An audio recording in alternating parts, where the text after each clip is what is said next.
Paz do Senhor, meus irmãos.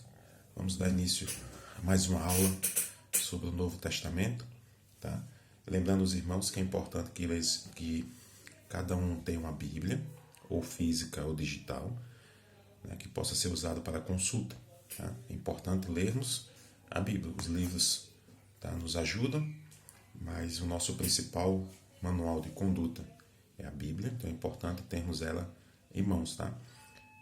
Bem como para quando for fazer a avaliação também.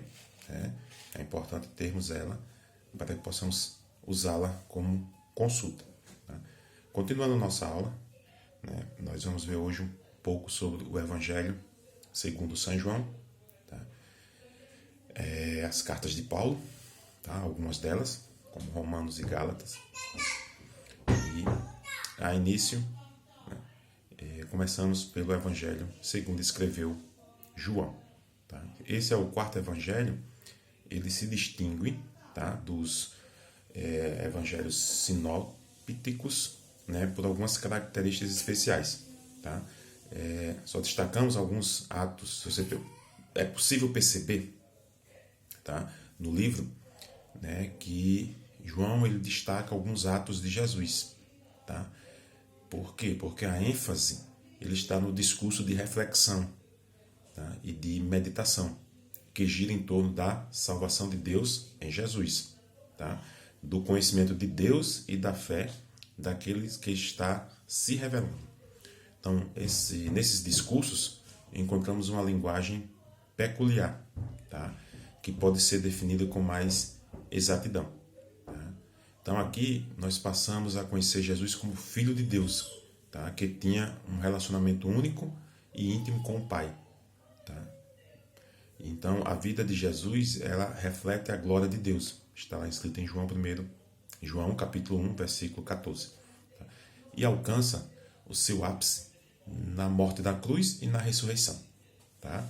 Então, esses dados do Evangelho de João são a única fonte histórica, tá, que dizem que após o seu batismo, Jesus exerceu o seu ministério público, tá, por aproximadamente 3 anos. Então, mostra também que houve mais viagens na Palestina, no seu ministério, do que nos demais evangelhos. Tá? Então, podemos perceber um aspecto importante, é que só conhecemos muitos detalhes sobre nomes e locais, tá, da Palestina graças a esse evangelho. Tá? Então, tudo indica que o autor dava valor a dados históricos e por isso registrou. Tá? Ele usa um modelo biográfico, né, para contar a história. Né? Então, o evangelista ele escreve, tá? Ele escreve em grego simples, tá? Sem erros, podemos perceber isso, de grande impacto sobre os leitores. Né? O texto ele é caracterizado por um vocabulário relativamente pequeno, né? Sentenças simples, né, e por uniformidade em todas as partes do Evangelho. Tá? Não é difícil a gente perceber ou reconhecer o plano de fundo, né, tá, nas frases e no vocabulário.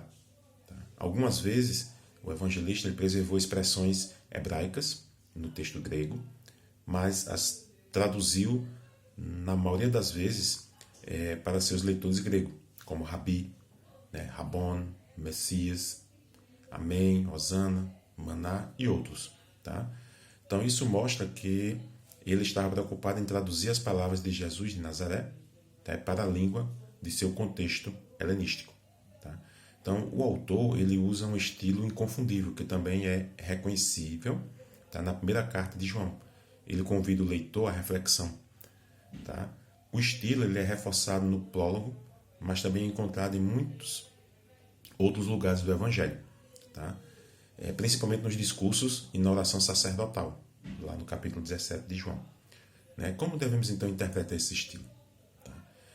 Será que ele é fruto de longa reflexão sobre a pessoa e a obra de Jesus? Tá? É possível, né? Evidentemente, o autor ele passou a conhecer a Jesus melhor depois da Páscoa, né? Como afirma repetidas vezes. Né? Será uma meditação sobre a história de Jesus sob o ponto de vista da Páscoa?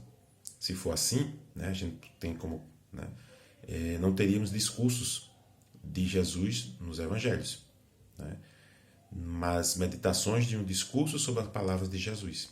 Tá? Então, a favor desse segundo aspecto está a forma típica de pensar dos orientais, tá? Que encontramos nos discursos do Evangelho de João. Tá? Então, temos, portanto, no Evangelho de João, a pregação de Jesus em uma linguagem que era adequada aos leitores, de fala grega. Tá? Mesmo assim, o autor ele manteve o estilo de Jesus, que correspondia, né, à forma oriental de desenvolver o pensamento. Okay? O Evangelho de João ele não se distingue somente pela linguagem, como característica, mas pelo estilo, tá? Pela meditação e pela forma de pensar. Tá? Então, é bem presente esta influência no Antigo Testamento. É verdade, né, que o número de citações do Antigo Testamento não está acima da média, tá? Mas estão distribuídos de forma equitativa em todo o Evangelho. Tá? Então, às vezes, são estabelecidas ligações surpreendentes com o Antigo Testamento, tá? Como João 10, versículo 34. Em outros trechos, mesmo sem citar, né, uma passagem específica, eles fazem alusão ao Antigo Testamento. Por exemplo, João capítulo 1, versículo 45. Tá? Então, o argumento principal para a escolha das citações do Antigo Testamento é a importância cristológica. Né? O que interessa é demonstrar que Jesus é o Messias prometido. Tá? Nele se cumpriu o que o Antigo Testamento diz, por exemplo, sobre o Cordeiro Pascual, tá? Em João 19, 36, né? A correspondência em Êxodo 12, 46. Né? Essa forma de interpretação do Antigo Testamento, que denominamos tipológica, tá? É encontrada também em outros trechos do Evangelho de João. Então, além das citações, há algumas expressões que fazem lembrar o Antigo Testamento. Quando Jesus chama Natanael de verdadeiro israelita, em quem não há dolo, João 1,47, somos lembrados do Salmo 32,2, quando Jesus diz que o Pai lhe deu autoridade para julgar, porque é o Filho do homem. Tá? João 5,27. Então, vemos por trás disso, né, a visão de Daniel, por exemplo, 7, 14 ao 22, quando os fariseus diziam aos cegos de nascença: tu és nascido todo em pecado. E nos ensina a nós, João 9,34. Eles aludem ao Salmo 51. Okay? Então, também as imagens características dos discursos de Jesus vêm do Antigo Testamento. Pão e luz, pastor e rebanho, videira e galho. Tá? Então, todas essas características, tá, estão relacionadas à tradição de esperança do Antigo Testamento. Okay? As correspondências apontam para uma direção. Esse evangelho ele tem a origem no Antigo Testamento, mas, né, esse não é o único pano de fundo. Há também uma relação bem definida com o judaísmo da época. Com isso, né, nós queremos dizer, né, que o judaísmo do tempo, né, em que se originou o Novo Testamento. Okay? Então, neles, algumas vertentes precisam ser analisadas. O judaísmo helenístico, como encontramos principalmente em Filo de Alexandria, tá? O judaísmo da Palestina, cujos representantes eram os fariseus e os rabinos, as seitas judaicas, do quais principalmente tinham os essênicos, tá? Tem certas proximidades com o Evangelho de João. O fato, né, é que o Evangelho de João apresenta várias possíveis alusões a Filo de Alexandria. Isso vale sobretudo para o prólogo, né? E é possível perceber especialmente pela apresentação de Jesus como Logos, Jesus como a palavra, em João 1, do 1 ao 14. Né? Mas também para a compreensão da natureza de Deus. Deus é Espírito, Deus é luz, né? Só Deus é verdadeiro, não é possível compreender a Deus. Também as figuras simbólicas como fonte de vida, caminho, pastor, rebanho, tá? Podem ser achadas em Filos. Mesmo assim, é possível perceber as diferenças, tá, em relação ao judaísmo helenístico. Enquanto a interpretação do Antigo Testamento do Evangelho de João é tipológica, tá, em Filo encontramos uma explicação filosófica alegórica do Antigo Testamento. Tá? Então, sobretudo, faltam no Evangelho de João conceitos do helenismo, como imortalidade, incorruptibilidade, alegria, piedade, virtude e outros. Tá? Então, evidentemente, precisamos contar conserta a abertura do quarto evangelho em relação ao judaísmo helenístico. Tá? Como a Torá no judaísmo na Palestina também, né, nomos, ele é uma designação, por um lado, da lei mosaica, tá? E, por outro lado, né, do todo o Antigo Testamento. Tá? Então, além disso, a interpretação de que os rabinos davam à lei, ela tem influência sobre alguns textos deste evangelho. Por exemplo, a circuncisão no sábado, carregar as cargas do sábado, ouvir um acusado antes de condená-lo. Né? Encontramos, então, regras rabínicas de interpretação de texto de várias passagens. Tá? Então, todas essas observações isoladas, elas confirmam que o Evangelho de João vive de tradições que têm a sua origem no judaísmo da Palestina. Tá? Então, mas não é possível, então, mas a gente consegue perceber que não é possível, né, comprovar a influência significativa desse judaísmo sobre o Evangelho de João. Tá? Em relação à seita, na época, a seita, né, as seitas que haviam existendo naquela época, tá? Havia então a grande esperança de novas relações. Kuhn, ele mostra isso quando escreve, tá? Nesses novos textos estamos tocando o solo original do Evangelho de João. E esse solo original é uma religiosidade judaica-palestina, de uma seita de estrutura gnóstica. Então, não demorou para que surgisse uma explicação biográfica. Tá? A suposição sugerida foi de que João teria sido membro da seita de Qumran.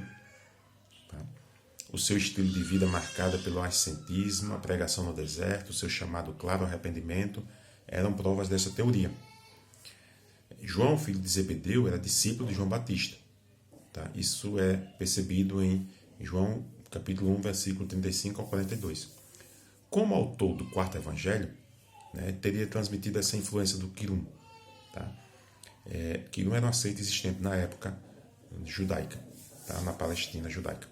Essa explicação biográfica, ela está baseada em números, tá, de suposições, mas evidentemente que isso são os paralelos entre o texto do Evangelho e os escritos de Quirum. Tanto um como o outro, né, prevalece o mesmo dualismo: luz, trevas, verdades, mentira, espírito e carne, de baixo, de cima, terreno, celestial, mundo, Deus, mundo, tá? Então, essa seita existia uma consciência muito clara de eleição, como mostra a regra da seita do livro de adoração. Os filhos da luz e os filhos das trevas são firmados por Deus nos seus caminhos. Isso nos faz lembrar do paralelo de João, né, capítulo 8, versículo 23, 44, 47. Tá? Então, o assunto do Espírito Santo também é ensinado, né, de forma semelhante no Evangelho de João. Tá? Os filhos da luz são plenos no Espírito, ele é ativo e presente, né? Ele mediu acesso a Deus pela verdade, ele é o intercessor, ele é o defensor, ele é o consolador. Tá? Então, podemos perceber que esse Espírito Santo já foi dado sempre ao homem e só precisa de liberdade para se desenvolver. Então, no Evangelho, o Espírito é concedido aos discípulos após a partida de Jesus. A maior diferença, no entanto, é a base para a eleição. Tá? A pureza, a rigidez na observância da lei são decisivos. No Evangelho de João, é a fé em Jesus Cristo. Tá? Então, entre os estudiosos do Novo Testamento, do século XX, né, podemos perceber a convicção de que o pano de fundo religioso do Evangelho de João é, sobretudo, tá, o conceito de que Jesus é filho de Deus. Tá? Então, podemos perceber que, nesse contexto histórico-religioso, né, pode ser comprovado como fonte do Evangelho de João, além do Antigo Testamento, o desafio do movimento gnóstico judaico, também que existia na época. Tá? Ele teve um impacto forte sobre o autor. Ele aproveitou as questões que surgiram desse gnosticismo e as respondeu de forma anti-agnóstica. Então tem um movimento gnóstico e João responde isso sendo contra essas afirmações que haviam na época. A sua afirmação-chave é: e o Verbo se tornou carne e habitou entre nós, e vimos sua glória, a glória como do unigênito do Pai, cheio de graça e de verdade. João 1:14. Então, é uma afirmação contra a convicção gnóstica da época, de que Deus não podia se tornar homem de verdade. Havia um conceito gnóstico de que Deus não podia se tornar carne. E João vem combatendo isso. Então, o autor teve um encontro com o Filho de Deus que se tornou homem. Isso capacitou a contradizer essa heresia. Ele faz isso ao se basear na vida e na proclamação de Jesus. Acima de tudo, ele usa o discurso de Jesus, nos quais há semelhança de conceito com os escritos, gnóstico, e semelhança das expressões com escritos, que existiam na época, mas que se opõem aos conceitos gnósticos da salvação. Então ele se opunha aos conceitos gnósticos da salvação. Havia um conceito na época, e João vem combatendo isso. Ele vem afirmando que Jesus é o Filho de Deus, se fez verdadeiramente homem, habitou no meio de nós assim se tornou o nosso Salvador.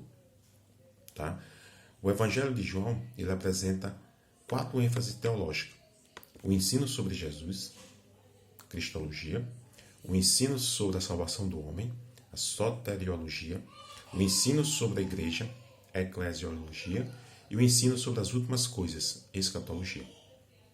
Então, a cristologia em João tem o objetivo de demonstrar que Jesus é o Filho de Deus, o Cristo, o Messias esperado pelo povo judeu. É anunciado desde o início como Filho de Deus. Em João 1,17, o que ultrapassa todas as expectativas. Ele é o Filho na sua plenitude. 1 João 1,3 e outros. Mas isso não está em contradição com a apresentação de Marcos, que tentou esconder cuidadosamente o mistério da pessoa de Jesus para evitar que ele fosse reconhecido muito cedo como Messias. Se examinarmos com mais atenção as palavras de Jesus no Evangelho de João, percebemos que Jesus nunca se autoproclamou Messias. É verdade que os outros lhe deram esse título, como também os livros sinóticos relataram, os outros evangelhos, em João 4,25, 11,27, 12,34. Mas Jesus ele evita se fundamentar nesse título. Somente uma mulher em Samaria, percebemos que ela admite que ele é o Messias, lá em João 4,26. Nos outros ouvintes, ele não confiava, em João 2,24. Sempre que queriam aclamar o rei, ele se retirava, João 6,14 seguinte. Então, no Evangelho de João, Jesus se identifica como Filho de Deus desde o início, descrevendo dessa forma o seu relacionamento especial com o Pai, que nos livros sinóticos, nos outros evangelhos, só é indicado, mas não omitido. Então, João mostra que é exatamente nesse ponto que surge o conflito entre Jesus e a liderança judaica. Então vem a pergunta: em que o Evangelho baseia essa tradição? Ele mesmo encontrou o Filho de Deus que se tornou homem e viu nos seus sinais a glória de Deus, João 1,14. Ele participou do evento em que Jesus fez o cego nascer a ver de novo, João 9,5 em diante. Esteve presente quando Jesus ressuscitou o morto, João 11,25. Ele ouviu as declarações do Eu Sou, em que Jesus disse que era o pão da vida, João 6. A luz do mundo, João 8. A porta para o rebanho, João 10. O bom pastor, João 10. A ressurreição é a vida, o caminho, a verdade e a vida, a videira verdadeira, um rei, em João 18,37. Até essa última, podemos perceber que todas as declarações do Eu Sou são precedidas pelo artigo definido. Jesus é a luz. Além dele, o mundo não tem luz. Jesus é o pão. Sem ele, o mundo morre de fome. Jesus é o caminho. Não há outro caminho para Deus. Jesus é a verdade. Além dele, não há outras verdades. Jesus é a vida. Todas as outras propostas levam à morte. Essa reivindicação de Jesus pelo absoluto é a verdadeira razão para a condenação à morte que o sinédrio judeu declarou para Jesus. Temos que ter essa plena convicção e certeza. Todas essas palavras estão cheias de significado e de desafios. Apontam para os ouvintes, eles devem crer em Jesus, devem segui-lo, permitir que eles lhe mostrem o caminho para Deus. As reivindicações que Jesus faz para si não são um objetivo em si, mas elas contribuem para a salvação dos ouvintes e leitores. Tá? Então, 3 pontos serão ressaltados: a universalização da igreja, a universalidade da salvação, que é a salvação para todos, a morte substitutiva de Jesus na cruz e o chamado à fé. Tá? A soteriologia de João é marcada pela universalidade, pois aqui se trata da salvação do mundo, porque Deus amou o mundo de tal maneira que deu seu Filho unigênito para que todo aquele que nele crê não pereça, mas tenha vida eterna. João 3,16. Os samaritanos, eles reconheceram essa verdade ao se converterem de que ele era de fato o Messias quando afirmaram: este é verdadeiramente o Salvador do mundo. João 4,42. Então, o fundamento para a salvação de todos os que creem é a morte substitutiva de Jesus. Tá? Alguns expositores, né, eles negam o fato de que o Evangelho de João, tá, a morte de Jesus, tem importância central. Mesmo assim, né, continuamos crendo na unidade do Evangelho e, portanto, na interpretação da morte de Jesus, como afirma João Batista: eis o Cordeiro de Deus que tira o pecado do mundo. Tá? João 1,29. Tá? Então, a isso corresponde a interpretação que Jesus dá ao pão, quando diz: eu sou o pão vivo que desceu do céu.